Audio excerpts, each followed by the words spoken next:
I'm Angie Berkey, and this is What She Said, a podcast about the things women talk about when we're finally telling the truth. Let's get into it. Hello, and welcome back to What She Said. Today, I am delighted to be back in the studio for the first time in a long time with one of my longest standing and dearest friends, Sondra Smith. Sondra and I used to do some podcasting together back in the day, and it's been a minute, and it just feels really good to be here with you. Definitely. Super nourishing. And to be here in your home, Here we are. surrounded by your energy is just the best place I think we could step back into this arena. Oh, that's very sweet. Yeah. It just feels like a full circle moment because I've been so excited that you've been coming to visit, and it just feels really good and synchronistic that we are recording one of the inaugural episodes of What She Said together. It does. After a few years off the mic. Yeah. I'll never forget how I felt when our first pod launched, and it's just a very similar feeling, just really anticipation and sending out this beacon, right, into the world. And we really hope that what we've got to share with you today is going to resonate. I think it is. It's a powerful share for me. So, yeah. You know, when I thought about the podcast for What She Said and the conversations we're going to be having here, I wanted to ground us in a handful of pillars of conversations that we would be having with women of all backgrounds and types and ages and all the things. And the four pillars that I feel this show will take the shape of falling under would be relationships of all sorts within our lives, women's health and sexuality, our careers and our finances, and life transitions. And that comes from the idea and concept of the journey of a girl into womanhood through maiden, mother, and crone, and what reaches us along those ways and what we encounter. And I was thinking about this episode particularly with Sondra, and she can tell you a little bit more about herself here in just a second. But this idea of life transition, she and I are both going through some pretty significant life transitions right now, both probably from an age and like chronological perspective, but also just within our own internal growth and development that isn't about our external age. And I just really felt like it could be a powerful conversation where we could talk a little bit about what our life transitions are looking like these days and just bring light to two different women going through two very different life transitions, but nonetheless, these transitions can hit us at any time. So all of that said, Sondra, why don't you share a little bit more with the audience about you and your background and Sure. kind of how we landed on this topic? Yeah, I'd be happy to.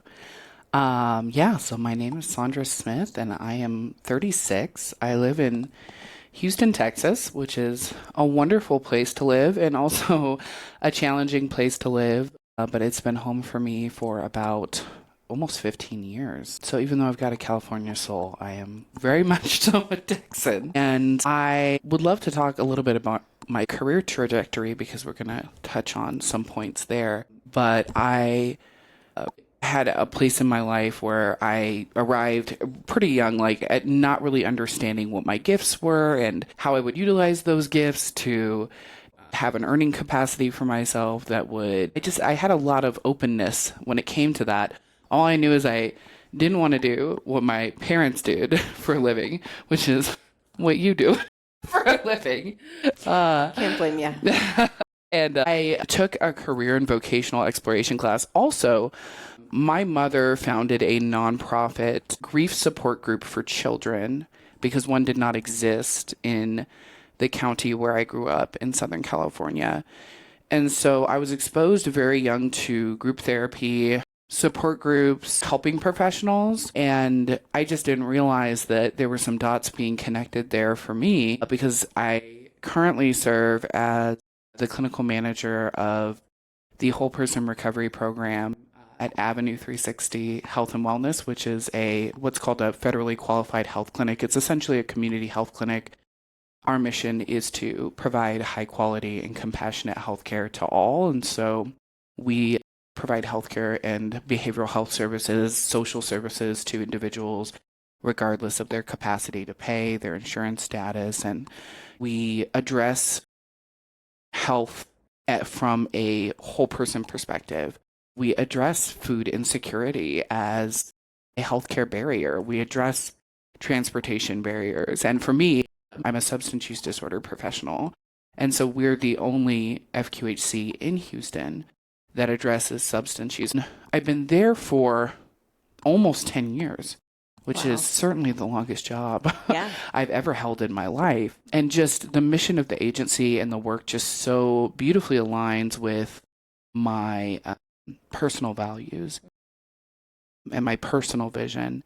But it definitely was very rocky for me to get to that point because substance use professionals are pretty categorically underpaid. The work is very emotionally taxing. We deal with, I call them kind of like the occupational hazards of our profession, like compassion fatigue, burnout, sometimes even vicarious trauma from walking alongside folks in some of the most challenging times in their life. But I love my work so much. It's incredibly fulfilling. And in my academic journey, I got to the point where I have an associate's degree and I did my best to pursue my bachelor's, but I was in my internship. I was carrying like a 50 client caseload, which should never be a thing, by the way. Right, that was right. my employer. Talk about overload of other things. Yeah, absolutely. But anyway, I felt really overwhelmed. And also, I think ideologically, I started to feel like the school is so expensive. Like college is so expensive. And expensive. It was never the actual academics that kept me from furthering my education. It was always something else, either my conflicting career goals or the time, effort, and energy and my capacity. And so that's kind of a little bit of my career history, but personally, I enjoy to do, I have lots of various interests at any given time, and many of them I share with you.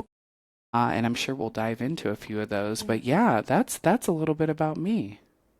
Yeah, and I think you're hitting on something in terms of the reasons that were holding you back from kind of pursuing and finishing up the bachelor's program and, stepping even further into education. I mean, as you can tell just from listening to Sondra talk, she's highly intelligent, very well spoken, and sounds just like always to me sounds like of the utmost level of education, right? The highest level of education. And you are a lifelong learner. You're an incredibly curious person. And I would never, other than having been a close friend and walking alongside of you in your journey, would just never have realized that you weren't already credentialed to the highest degree within your profession, right? And so for you at this time, you have been doing a bit of an inquiry into how you would like to round out your career and where you'd like to go next and all of that sort of thing. Yeah. And so one of the things I wanted to share with the audience here is how you went through the decision-making process to step back into education, to pursuing your education, to pursuing your dreams. You've already mentioned that there are certain challenges in terms of being underpaid within the profession already. And then you add on to that there are probably certain levels that you would like to achieve but might require a particular level of whether it be degree or certification or something. And I just think, having watched you go through this own personal inquiry and the decision that you have made to step back into school has just been, for me, from the outside looking in, it just looked like a real moment of inspiration and then a trust fall with the universe. Totally. But totally. But as I see, and as we've talked about it a little bit more, there was so much more going on for you under the surface that was personal. That was something that you needed to kind of traverse by yourself, at least until the point where you got to the decision-making point and said, I'm going to make this choice for myself. So I'd love for you to share, because I know this was part of the homework that you gave me too, but I'd love for you to share a little bit about how you finally came to this decision at this moment in time to step back into the space and say, it's time. It's time for me to close the loop on the things that I know I've wanted to study. Yeah. It definitely surprised me. And like you and I are both very spiritual women. And like for me, part of the way I know I'm on a spiritual path of alignment is when I find myself doing something that 6 months ago would have been inconceivable. Mm-hmm. And that really was very similar to the way this process worked for me. And I think really where it started was where much, if not all changes seeded from for me, which is a pain, emotional pain. I was in a painful place. This is very common. Yeah. Pain. I have a dear friend that says pain is the touchstone to change, and it's very true. And part of that has to do with like I mentioned, I alluded to my parents' career earlier, but I was raised by two attorneys. My mother was a civil liabilities attorney, and my father was a contracts lawyer and criminal defense attorney. And my parents were and are brilliant people. My dad was like a Mensa level genius. Not that look, I really don't put a lot of stake into like traditional conceptualizations of intelligence or learning patterns. I really believe that there is a tremendous amount of systemic problems in our academic, absolutely, in our institutions of academia, and I'd love to be part of that change. I think we've made a lot of improvement, but an understanding and knowing that like I came from brilliance, and it is, I believe, my birthright to claim for myself, even if it's just a dumb piece of paper.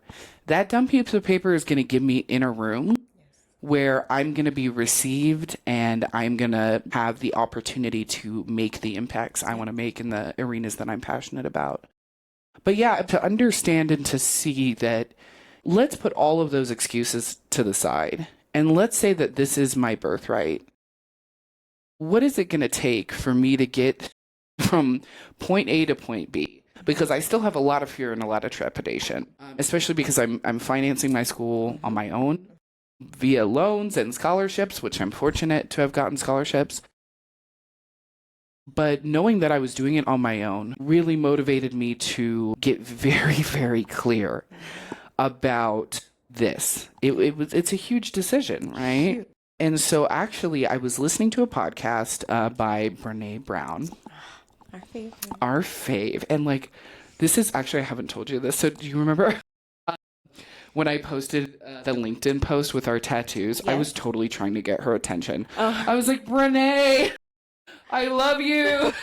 Can we have like a 5-minute chat that would make my life? She's like my total shero. If y'all, Brene Brown, incredible research, social worker, and just leader, vulnerability researcher. We have to show tattoos. Let me. Yeah, we definitely have to. So these are our tattoos, our kind of matchy, kind of parallel tattoos here. Yeah. And Brene, I heard her speak in Houston at the Council on Recovery's luncheon, and she quoted Viktor Frankl. And this quote is it just hit me as such a spiritual, mental, emotional truth. That between stimulus and response, there is a space, and in that space is our power to choose our response. And in our response lies our growth and our freedom. And I shared the quote with you, and I think we both were like, okay, this is a tool we can use in our relationship and friendship, and also a pretty constant reminder each of us need. And so that's our little Brene detour here. But I heard a researcher named Lisa Leahy, and she did some research with Harvard about why highly motivated people don't achieve their goals. And I am the understanding and the study of and the curiosity surrounding what prompts people to change. First and foremost, me, right? Because I'm a student of myself. First and foremost, is one of the great fascinations of my life. And so I'm just gonna read this, and then I kind of want your initial reaction on it. Okay. So it says the immunity to change framework is a psychological and leadership methodology It explains why even highly motivated individuals often fail to achieve their personal or professional goals. Instead of viewing resistance to change as a lack of willpower, Keegan and Leahy discovered that our minds function like an immune system. Just as the body's physical immune system protects against foreign invaders, a psychological immune system protects us from deep-seated fears and anxieties. When we try to change, this unseen system quietly sabotages our efforts to maintain our psychological comfort zone.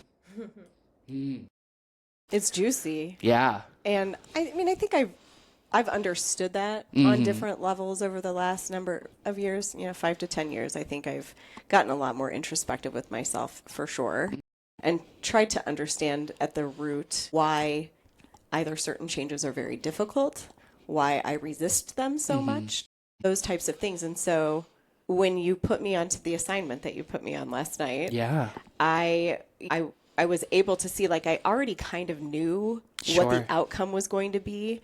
But what was really interesting for me was to kind of get granular with, like, I know that this might be my biggest fear, but what am I doing to sabotage myself along the way? Right. So I kind of worked backwards. How is that with it a fear little bit. manifesting, Yeah. in behaviors that are working against? And we're own, like, actually best going to go interest. through Angie's immunity map here, because this singular tool was the tip of the scale for me. I use my Libra terminology here. It really was, because when I looked at what I was looking at in this one-page map, I was just like, okay, I'm registering tomorrow. Like, so many of the fears and assumptions that I didn't understand that I was operating under for years had been brought to the light, and then I could work with them differently. And they still exist within me. They're not gone. I just have come into relationship with them differently. Okay. And so we're going to actually go through that together here. But I guess before we do that, what has been your experience with resistance to change, and how do you kind of interpret that in your life experience now? And That's such a good question. I mean, there are times that I have been dragged kicking and screaming into change. And then there are times where the pain has gotten so great that I can't do anything but drive toward the change that I know will ultimately bring me some relief. It's like, I've got to get out of this pain. Yeah. I'm willing to do anything, So what I've learned through doing that is that when I resist it, it's going to persist. And when I actually just go ahead and do similar to what I called for you a trust fall with the universe. Yeah. When I do that, I've not once landed on my face. I've always been held, and I am always happier for it, even if it feels scary. So I could be experiencing deep heart palpitations on the way down, but somehow there's always a bit of a soft landing for me because I'm doing what is the right thing to do. So I'm getting more comfortable with jumping off that cliff. Yeah. But the exhilaration, the fear, it never goes away. No. But I've just learned that resistance is futile. It just is going to delay and create more pain and probably cause more chaos in my life. Yeah. That if what I'm really looking for is a different outcome, I have to make that choice. Right. So that's kind of what I've learned, I would say, in the last 10 years. Yeah. Maybe 12, but definitely was not part of my frame of reference in my 20s and 30s until much later in my 30s. Yeah, probably. I just don't think that we think about these. We're so in the hyper capitalism like dichotomy of like success and failure, and like we place ourselves on these rubrics that are just fall so short of capturing the human experience in any meaningful or, more importantly, helpful way. And that's what I love about. I need my tools to be extraordinarily simple. Talk to me like I'm 10. Like, when it comes to this kind of stuff, like, because we do need to activate the young parts of ourselves and bring them to the table here. We do need to activate, I mean, for me, my rebellious teenager, and she needs to come to the table. Like, we all need to come to my wise woman needs to come to the table. Like, we're all going to sit down here and hash this out. Yeah. And I need, Angie and I also love, like, parts work, Oh, yeah. internal family systems. And that to me is just like what is powerful about this particular, you can go as deep as you want to. And I've gone deep into this, but you can also do this in 15 minutes. It can give you some insight, and you can make a coffee and go about your day. Yeah. And I think that's what's great. So do you want to, should we go through your immunity map now? I think we should. Okay. And as I open this, I think one of the other things that I wanted to share as we talked about how we wanted to approach this episode, when she was sharing with me how the immunity map worked for her, I was immediately thinking about, I may not have had this tool before. I haven't gone through this particular sequence of inquiry, but I think there's so many ways also to get to a similar result and a similar understanding of what's getting in your way. And so you just mentioned parts work. Yeah. There's so many different things. I'm part of a spiritual program that kind of helps us take a look at our own woundings, our own inner children, our family system that she was just mentioning, maybe not through an IFS framework, but going through that kind of understanding too. It's okay, what part of me is upset right now? What part of me is needing some sort of comfort? What part of me is criticizing myself? What part of me needs to come in and be wise and take over and hold myself and come up with more of a steady state and helpful answer and trajectory for myself? And so it was occurring to me, we were talking about this over dinner last night, and I was like, oh yeah, so the immunity map works a lot like this program that I give so much of my time and attention to, because it helps keep me sitting in the driver's seat in a more healthy adult way, as opposed to kind of going back and acting from these parts of me that are a little bit more wounded. And so I thought it was interesting. And what I will say is, like you said, this is so simple. I made it complicated last night when you gave me this, and I was just I need to look at examples. I don't understand, and it's not hard. And I was like, no, just go with the first thought that comes to your awareness. Right. But yeah, as you go through it, you realize, oh, okay, it really is kind of that simple. But because just as you mentioned, it's organizing what's already in your awareness, really. And it is, but the thing is, you're organizing your awareness around something you have resistance to. Totally. So if you have resistance to it, it's really hard to put it on paper. Totally. I don't want to look at that. Yeah. I don't want to see that. Right. So we used, I don't even, well, you do know what I was doing it about. So you haven't looked at the paper yet. But just to give the audience an idea, I have been wanting to get what she said off the ground for probably the better part of a year. And there has just been something holding me back. That's where my resistance has been lying. So what she said is going to be in the long term, TBD, right? But I knew there would at least be some writing involved and a podcast involved. So the thing that I wanted to have as my goal is to launch this podcast in June of 2026. And that's the goal that I started with. And so I'll let you walk us through the rest. So the immunity map starts with a goal, very simple, one sentence goal that, is written in SMART, the acronym: specific, measurable, attainable, realistic, and time bound. So that applies for Angie's goal here of launching What She Said. And I'm making progress towards it literally as we speak, which is pretty cool. Because it is June of 2026 and we are recording this. Yeah. So actions to achieve your goal. So this is where we break down the goal into some smaller, objectives that'll be achieved on the way there. So what did you put for that? I went with really basic things. I wasn't going into the emotional thought process. I was I need to get the equipment. Yep. I need to map out my topics and guests. I need to record and edit, and I need to release these episodes, right? So I was just making it very basic. And when most people goal set or do this kind of work surrounding behavior changes they'd like to put in place, these two parts are typically as far as anyone will go. What's the goal and what's the objectives? Okay.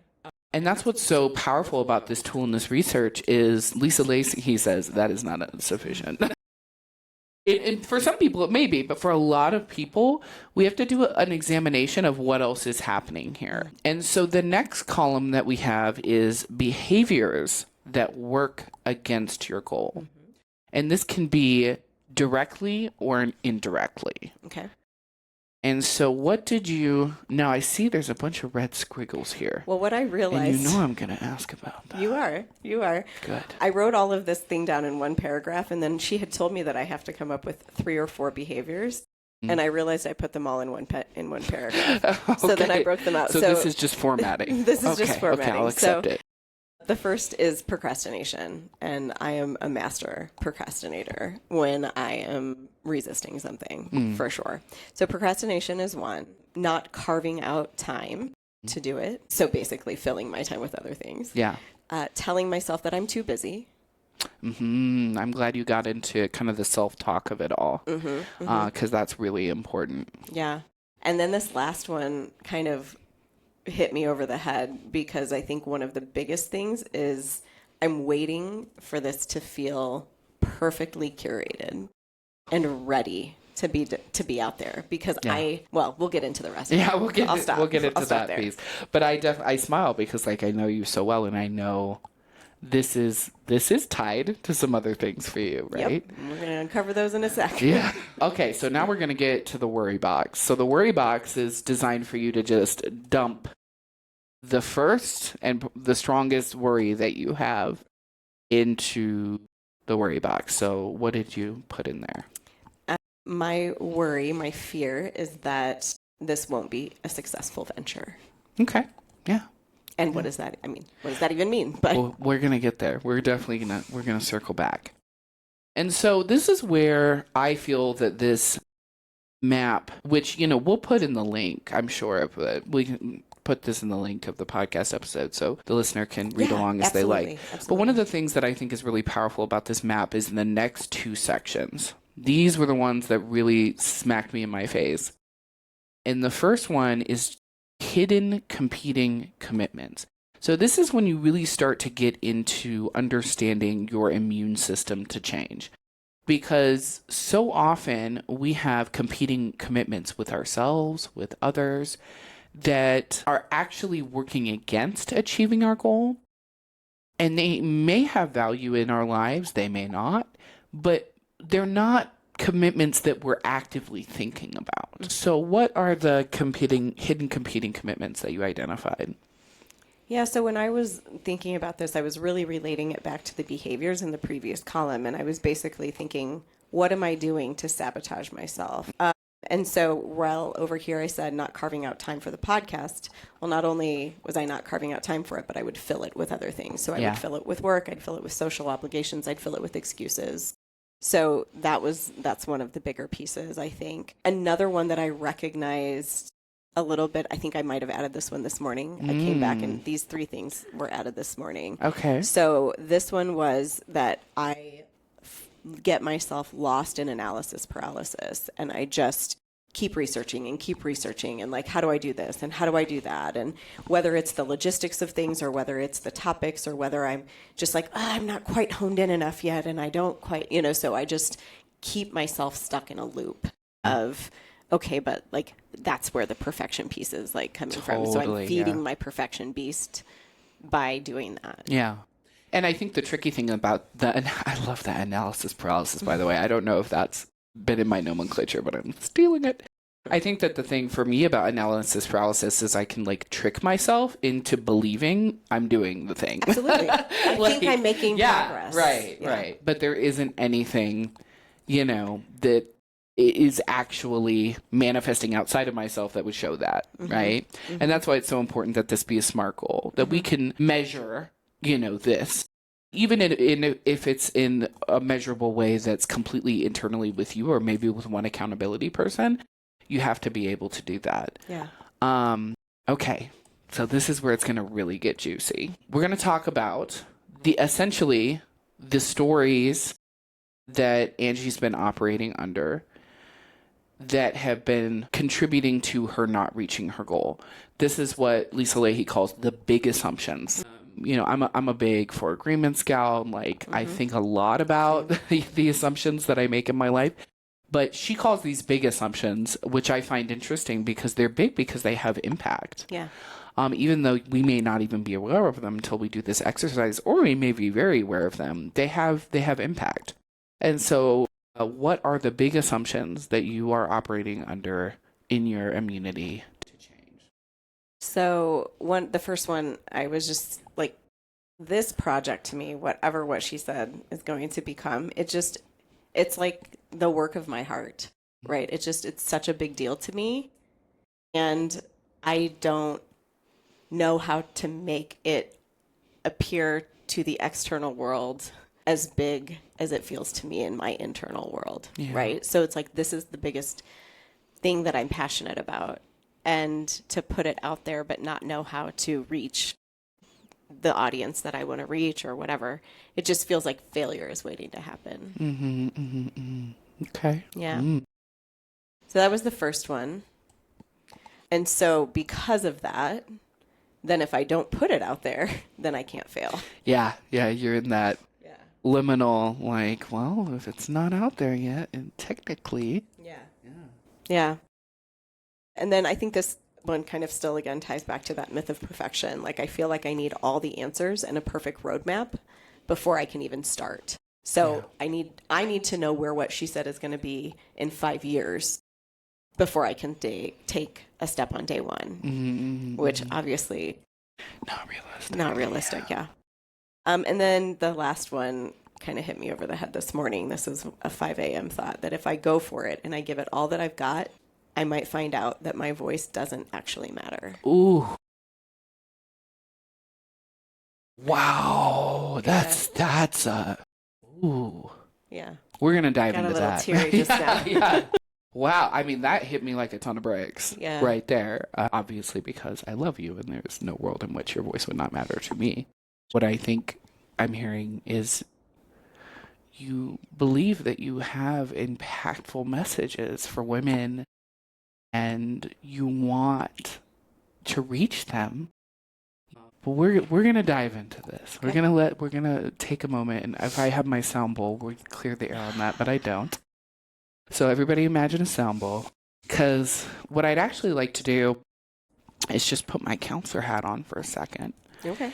And talk about, because really what this tool is designed to be is a starting place, not necessarily a finishing line. Because what you would do then with this information is you would work with a therapist or work with a coach or, work with somebody to really question these big assumptions and also work with our competing commitments, right? Yeah. So like, for example, when I did mine about going to college, my worry box was this will be a bad financial investment because it will not bring my earning capacity to the level that will be worth the investment. And I moved into the big assumption of like, I'm actually afraid of being scammed. Like, I'm afraid that I'm going to be taken for a ride here. But what's even deeper beneath that is the imposter syndrome of like, am I worth this?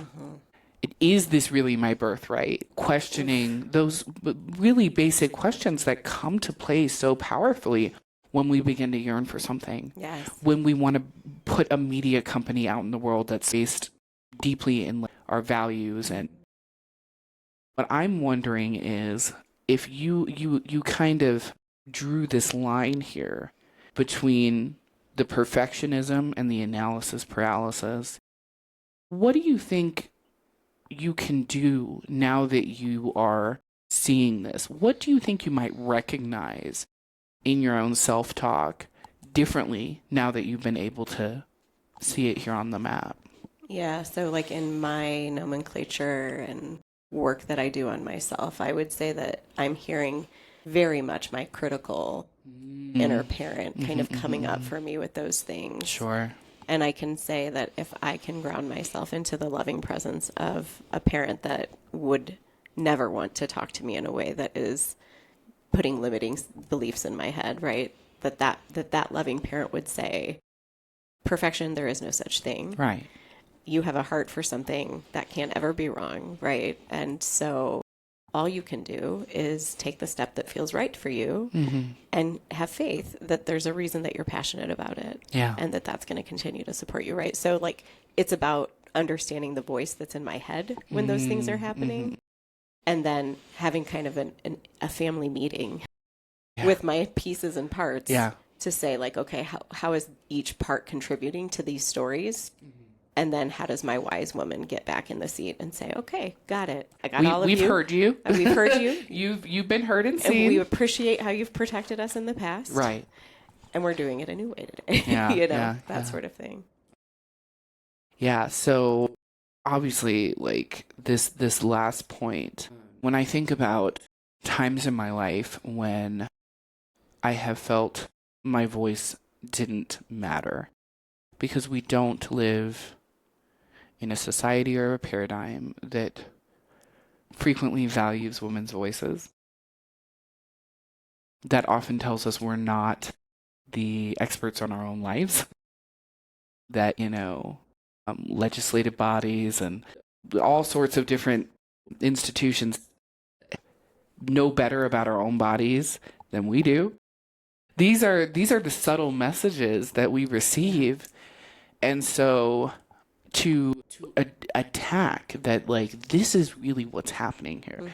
We go from, I want to launch this podcast and I've been struggling with it, to I have a real fear about my worth. Yeah. Yeah. Do you see how, like, it's incredible in one page how we can get from there to there? And then what we do with this information is, like I said, we work with somebody who can challenge these big assumptions. Yeah. You know? I have to take this with me to therapy on Tuesday. Yeah. I got to take it. Dee's going to look at it with me and she's going to awesome. Yeah. And that's exactly what you can do with this as a tool.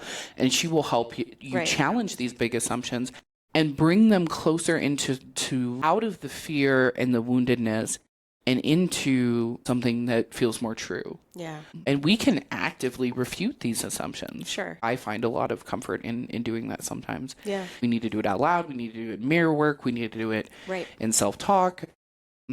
But yeah, this has so good to go through this with you, babe. How are you feeling after finishing this? Oh, I feel good. I mean, I feel like these things, because of the work that I do try to do on myself regularly, these things have been dancing at the edge of my awareness, but I haven't put it in words in black and white, or red and white as it were.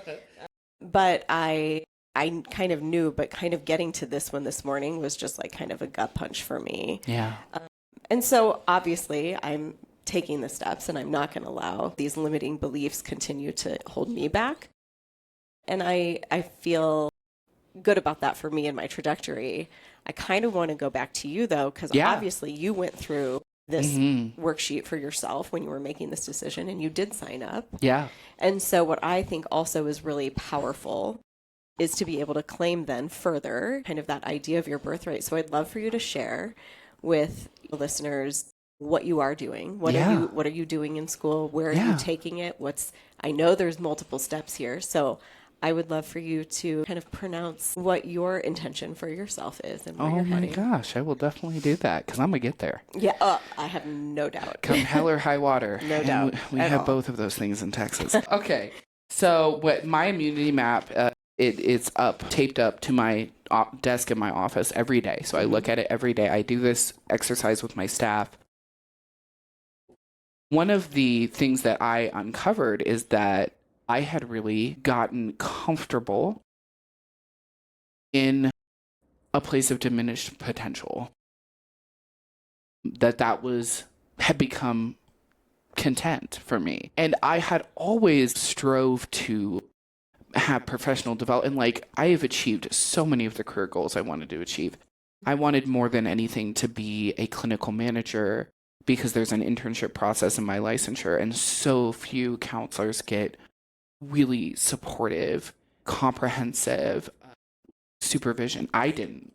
I got horrible supervision at a horrible treatment facility where I worked. And so, like, I just wanted to be part of being the change of a lot of the hard things that I had to go through.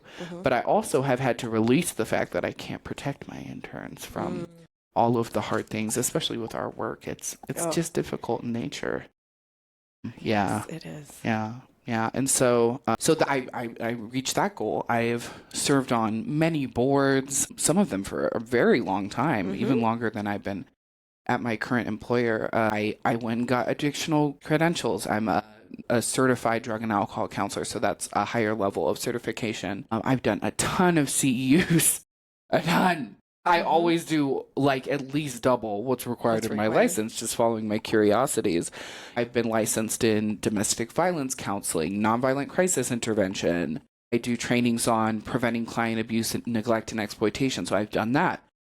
I also serve as the president-elect of my professional association in the Houston chapter. And so, like, I always felt driven to, but it was like the one final domino. And I was like, nope, I'm not doing that. And my intern, who I'm sure will listen to this, she was like, you're going to go back to school. And I was like, no, I'm not. It's not happening. I'm not going to do it. I'm not going to put myself in the debt. I'm not going to And quite literally overnight, after doing this worksheet, I saw a path come forward. And I also remember there was a moment I was going on a walk. We have a lot of bayous in Houston. And I remember sending a voice memo to one of our mutual friends and just becoming so emotional about the path before me, because I think it's going to allow me to just have a different level of wholeness in my life and bring a lot of my passions forward. So one of my mentors currently is, she has a licensure called CSAT, which is a certified sex addiction therapist. Okay. And so that's really interesting for me, but I also just want to do pure couples counseling work. So I'm going to pursue my LMFT license, which is a licensed marriage and family therapist. But I'm looking specifically at schools that are very progressive and forward thinking, so I won't be going to the Christian universities. I love my Christians, but yeah, that's just not where I will be getting my education. So I plan on getting additional certifications in sexology and really also doing a lot of IFS work. I would love to be IFS trained. And also doing addictions work with families, which, like, I deeply believe that addiction is a family disease.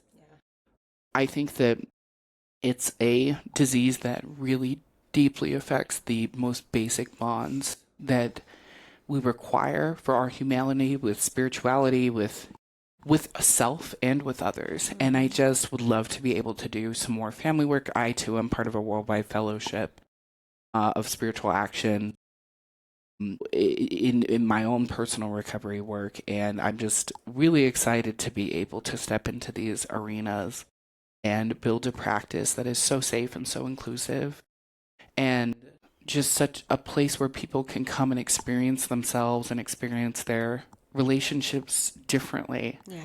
And I just have a vision for that. I chose because I know, just from having the benefit of having you in my corner these last years, that the world needs more of you, and the people suffering in the world need more of you. And I've seen the work you've already been able to do in the lives of your own clients and your interns. Think about their growth trajectories and how proud you are of where they've gone. And just always in my mind, I'm thinking, well, you're part of that pathway that's uplifting them. Like you are part of the sisterhood of women who wants to help bring others up with you and bring people into the fold of love and acceptance and kindness, but also lifting them up and showing people what they're capable of. And so I just think that what you are going to do and the work you want to do in this world is divinely ordained. And I just can't wait to see you shine in all of it, like you already do, because you are already doing this work with people and alongside of people all the time. But I just get really juiced up and excited when I think about where you're going. Well, let me tell you, I'm really juiced up and excited about what she said. It is an evolution of a lot for us, and it also is its own completely new venture, new space. And I'm just like, I've had such bummy feelings because I've been like, I want to do more from what she said, because all caught up in my school and work But I will. I've already got a great idea. I won't. I'll just do. I'll just tease you with that. You will be a regular part of this show and of, on the whole, whatever this organization is going to turn out to be, because we are meant to do the work together of sisterhood and empowerment of ourselves and of others, and we're just bringing different gifts to it. It's what we do, and it's who we be. That's absolutely right. I wanted to just share that what you've written already and put out already is just incredible. If those of you listening have not read the Substack, it's got some awesome writings from some incredible women, not just me and Angie, but some other ladies that we are in dearly love and are in sister. And if you're listening, you know who you are. We love you. I think a lot about, my sister and I talk about the paradox of, I can't think of another time in which I would want to live as a woman for a lot of reasons. And yet there is, an undermining of our rights, a silencing of our voices happening now. And I truly believe that liberated women, whatever that liberation looks like for you, because I believe we're all on a journey of liberation. I'm not talking necessarily even about, a traditional feminist liberation. Liberation looks different for each one of us and means different things for each one of us. So, but our voices matter more now than they ever have, I think, because it's just, we cannot take for granted anything anymore. And we will continue to thrive and continue to overcome the way we always have, which is on reliance on each other and believing in each other and supporting one another. Yes. And I believe in you. I am so in your corner. Believe in you in equal measure and same, right? Yeah. And it's because we have each other and we have other women in our lives that some of them we share in common and then others we don't. But like that network of women and of sisters in our lives is what helps each of us understand that we do deserve to put our best out there and to go for the things that feel internally motivated for each of us, right? And that's going to hit all these different areas of the world and of different careers and all of that sort of thing. But the more women who are conscious of their impact and what that can look like to the generation that's coming up now and the generations that are coming up now, it just gives me a lot of hope. And I feel like a lot of promise exists, even if sometimes we don't feel it right now. A lot of times we don't feel it right now. Yeah. Thanks for doing this brave work with me, babe. Well, thanks for bringing me into it. It was really great and really apropos for the conversation we wanted to have today. Anyway, so thank you for being here. Thank you for coming to visit me. My gosh. For spending the last 4 days with me. They have been just day after day of delight. We've had a fantastic time together. We really have. Even though I'm leaving today, I can't wait until I come back. So, and it will be soon enough. Well, thank you so much, and thank you all for listening. Thank you for tuning into What She Said, and we will be back really soon. Thanks for listening. If today's conversation stayed with you, share it with someone you love or leave us a review. And if it sparked a story of your own, I'd love to hear from you. I'll see you next time on What She Said.